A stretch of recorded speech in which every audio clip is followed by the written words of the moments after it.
Rita Borra ice cream తిన్నారా ఎప్పుడైనా? నేనైతే చిన్నప్పుడు మస్తు తినేది. ఈ మధ్యలో అసలు నాకు కనబడలేదు, లాక్డౌన్కి ముందు తిన్నా. ఇక బాగుందని చెప్పేసి మా ఆడపడుచు వాళ్ళ ఇంటికి వెళ్ళాం. అక్కడ ఈ అంకుల్ అమ్మడానికి వచ్చిండు, అప్పుడు తీసుకున్నాం. నా పిల్లలకు కొంచెం కొత్తగా అనిపించింది, బాగుందన్నారు. పాప అయితే తినలేదు. ఐస్ క్రీమ్ అంకులు తన ఐస్ క్రీమ్ అమ్మేది, తన విషయాలు కొన్ని చెప్పిండు. చూడండి, అందరి లైఫ్ ఒకేలాగా ఉంటుందని నాకైతే అర్థమైంది. చూడండి. ఎన్ని అమ్ముతారు రోజుకి ఐస్ క్రీమ్లు? ప్యాకెట్ల 5-6 అమ్ముతాం. ఎన్ని వస్తాయి డబ్బులు? వస్తాయి 2,000-2,500. లాభం 2,000?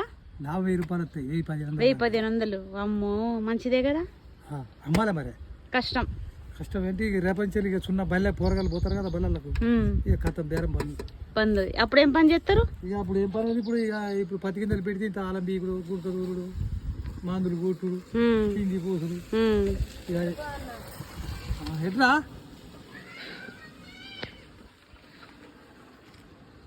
ఇక అదే పని. అటు ఇటు వరకు పత్తి వస్తుంది, మళ్ళీ పత్తి చూకపోతాం. మళ్ళీ అటు ఇటు వరకు సంక్రాంతి వస్తుంది, ఐస్ క్రీమ్ స్టార్ట్ అవుతుంది. దీనికి పోతుంది. బాగుంది ఐస్ క్రీమ్. మీరే తయారు చేస్తారా? నేనే.